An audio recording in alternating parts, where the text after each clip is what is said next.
welcome back to it. Your Feel Good Breakfast show is live, large and in charge, loving every moment of spending the morning with you. So good to be in your company. And of course, we know we all love our pets very, very much, and we love technology as well. And so this morning, our tech host, our friend in all things tech, Grant Hines, joins us to share some of the weirdest, wildest gadgets available for our beloved pets out there. I'm very excited about this. Last week we were talking about the most expensive tech in the world. Remember that? That was out of this world. So for our pets, and I know that, like, people spend money on their pets. Yeah, you see, this is the thing. I love pets. I'm an animal person. I don't eat meat. You got a cat, right? I had a cat. Yeah, got handed over during the custody battle. Yeah, but chest pains.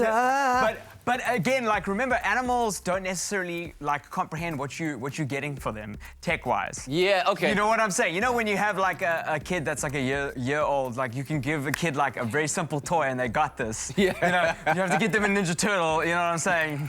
But with pets, you know, you can get them stuff that really like actually improves your experience. So a lot of technology, and like helps you look after the pet much easier. Okay. The first one is something called an iFetch. It's literally, you know in the movies, like in baseball films, where there's like they have the thing that just shoots the ball. Yes. And you have to smack it. Yes. It's like that, but inside your house. Okay, cool. So you have this little device with a softball in it, and then the ball will shoot out of the dog will have to chase it. This is great, obviously, for small dogs. And then the dog can put it back in again if it's trained well enough and shoot the ball. And then if it's trained well enough, it can entertain itself.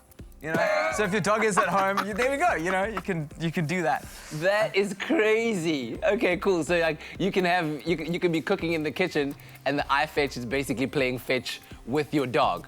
100%. That's 100%. All right, let's talk about the Bolt laser toy. Yeah, so the Bolt laser toy is more for cats. I don't know. I had a friend who was like, you know, whose dog reacted to lasers. But you can keep a cat really well entertained with a laser pointer. Yeah. But sometimes you're just a bit preoccupied with something else. So this laser pointer will it's got a robot eye, and it will move around. Can you see there's a mirror? Yes. And the cat, it will like, what's it, sporadic. It will sporadically move around the floor, and your cat will try to chase it. The one problem I have with this is that you need to reward the cat generally for catching the laser pointer. Otherwise the game loses its point. Yeah, I mean, excuse the pun.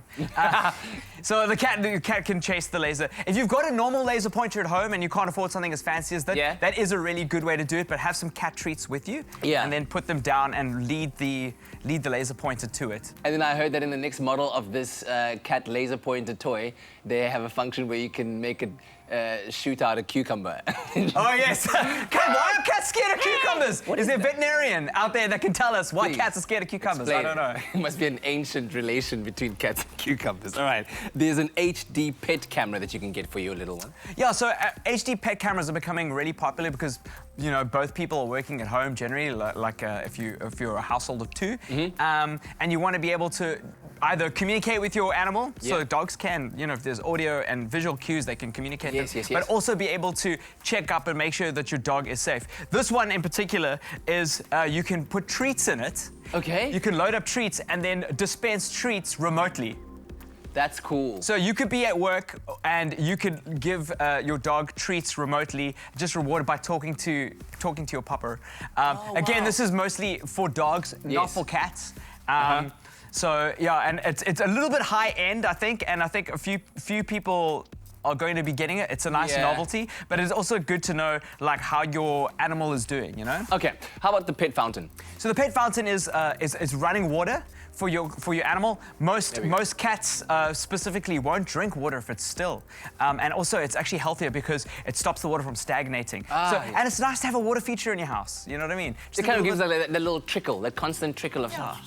So yeah, it inhibits bacteria. I want to put it next to the toilet just to give you some encouragement. You know, like my mom just like runs the tap a little bit. Not in this water climate, but. Oh wait, I'm gonna talk the smart litter box. Smart litter box, literally a litter box for your cat that cleans itself, motion detected, and you don't have to pick up the poop anymore. You can just do it like once every 2 weeks. I don't know if I trust it though. Yeah. Because I don't know if I don't want poo sitting in a little hole for 2 weeks inside my house. But look at that, it just like scoops it away and it looks like it's farming it. It's fine. You know, maybe if my cat used to poop so much, if I had like poop to farm,